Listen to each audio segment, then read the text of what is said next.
specialized training in cancer care. And I figured that I needed to do everything I possibly could to fight this aggressive cancer that was now in my body, which I had always thought of as healthy and resilient, and now what was going on. So there was the mainstream cancer care, there was the naturopathy, and there was what I could do to fight the cancer. Working with my naturopath gave me the opportunity to learn about all kinds of supplements that I could take that would both fight the cancer as well as make it not quite as horrible to go through standard treatment, and to some of the side effects of the chemotherapy. Some of the side effects of chemotherapy, which can be pretty brutal. And while chemotherapy was still a rough road, I know that my experience was not nearly as bad as it is for a lot of other cancer patients, and I thank my naturopath for helping me through that. Dr. Seeley, tell us about the OICC. Well, we are a center dedicated to providing complementary therapies and a whole person approach to care that certainly includes naturopathic medicine and also includes other kinds of modalities that are complementary, non-conventional type therapies, and with the goal of providing this in a safe and effective way that tries to I guess, provide more balance and more of a holistic approach to care beyond what can be provided in the hospital. So naturopathic medicine is one of the core therapies there for sure, and Dr. Kirshner has joined us. We're delighted to have her join us. She's got a great experience in that area. We've got a physiotherapist that's got a focus on cancer care, an acupuncturist. We've got an osteopathic doctor that we're going to be bringing on. So there's a number of different therapies.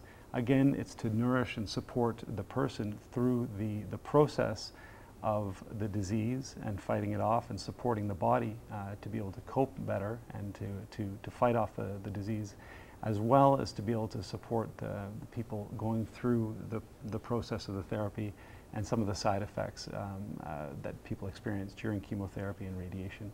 I think during that time, a person may be very fatigued and overwhelmed. So to have all those services in one location where your care could be integrated would really be a bonus.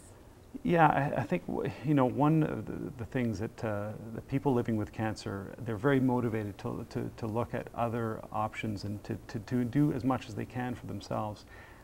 The reality is that the current system, it doesn't really integrate with complementary therapies effectively, and what we're trying to do is to help improve communication links between practitioners so that people who are living with cancer feel that they're cared for in a whole way and not in different sort of silos is one of the issues there. So trying to improve communication, which only improves safety and creates a lot less anxiety from the patient's perspective. And I think it's important to note the difference between alternative versus complementary. What would your comments be? Yeah, thank you for making that point. Definitely, we're not about providing an alternative or instead of kind of therapy, but really more complementary and ideally integrative, so that there's this linkage, and it's again not something instead of. And it's very evidence-based. It's a non-for-profit organization. Do people need a referral? People do not need a referral. They can come to the clinic themselves. There's no need for a referral, absolutely, yeah. So with all the difficulties that you have been through, Tamara, what was the one gift in the whole experience? Because often life gives us these challenges, and in the end, we come out better than ever. I think that's true. That you know, when I was first diagnosed, a friend who had gone through breast cancer several years before said, "You won't believe me now, but there will be gifts." And I remember saying, "What gifts? What are you talking about?" Because I was in in the depths of despair at that point. But I think she was right. There truly are gifts. I think when we face our mortality, and when we have to wrestle with the prospect of not making it, we sometimes get to a point where life becomes ever more precious. And so carpe diem, seize the day, becomes the mantra of how we choose to live. I think we know in a different way what's important. Thank you for that. You certainly are an inspiration to anybody going through the process. And again, we are really happy to say that you are a cancer survivor and that you're doing really well. So thank you. We're coming back with more with Dr. Seeley, and thank you, Tamara, for sharing your story. Another cancer-preventing consideration is detoxification. The liver is one of the main organs in this process, and when it is congested, stress in the body increases and immunity and energy reduces. The amount of chemicals and toxins that we use annually can be lined up and cover the distance from the northern tip of Canada all the way to the southern United States. We'll be back shortly after the break to answer more questions.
Here on Revivelife Wellness Show on cancer.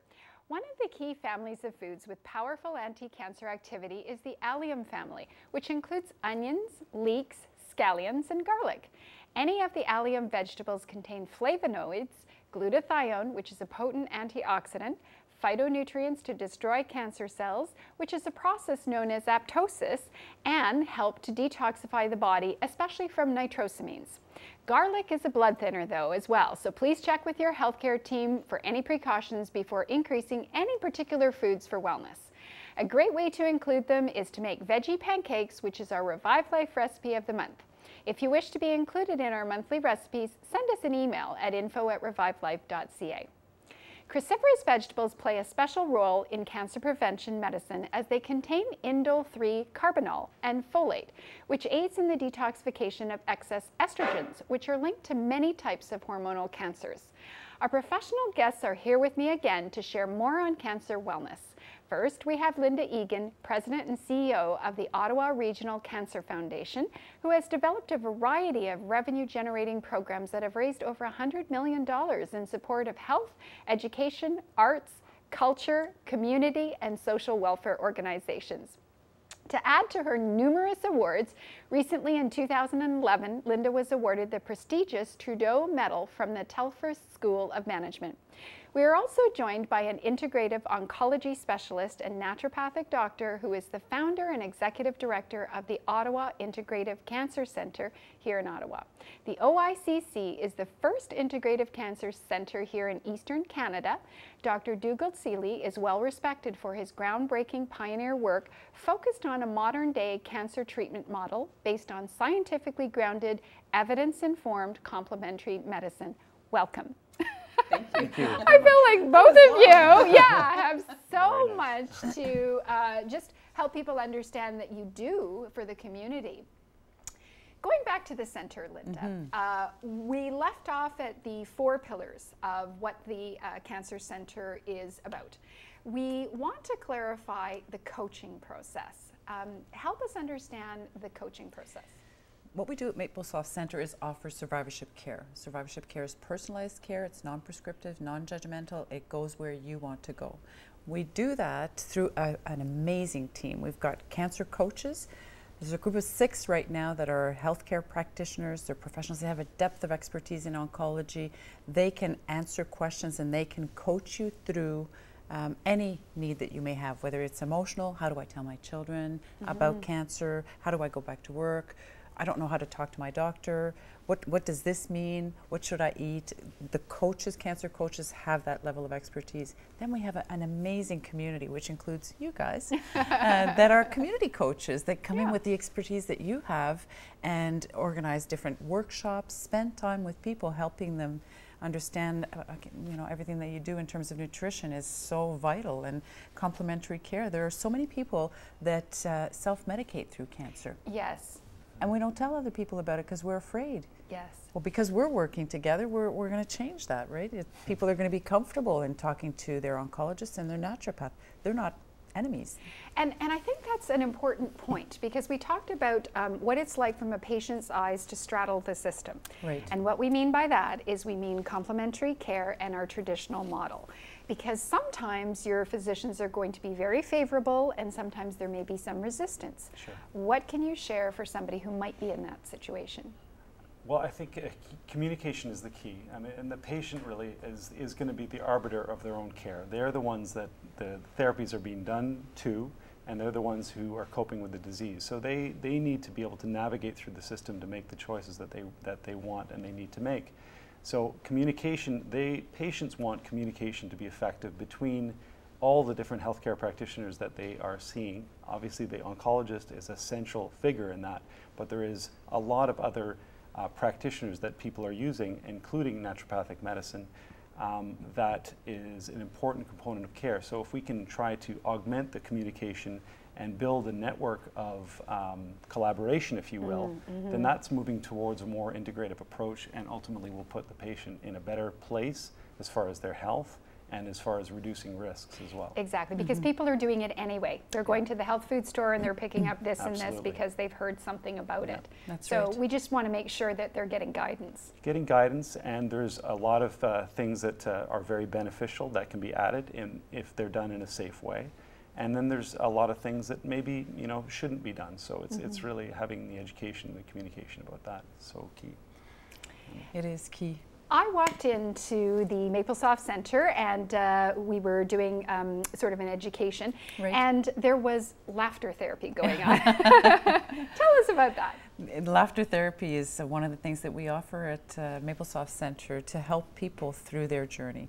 Everybody, I mentioned in the earlier segment, we recognize that everybody has very special needs and they're very personal. So laughter therapy, visualization, yoga, fitness, nutrition. We have music therapy. We have a program that just kicked off recently where you can write your own song, and how the people that are participating in that, you know, if that's the outlet for you, are saying how wonderful it makes them feel.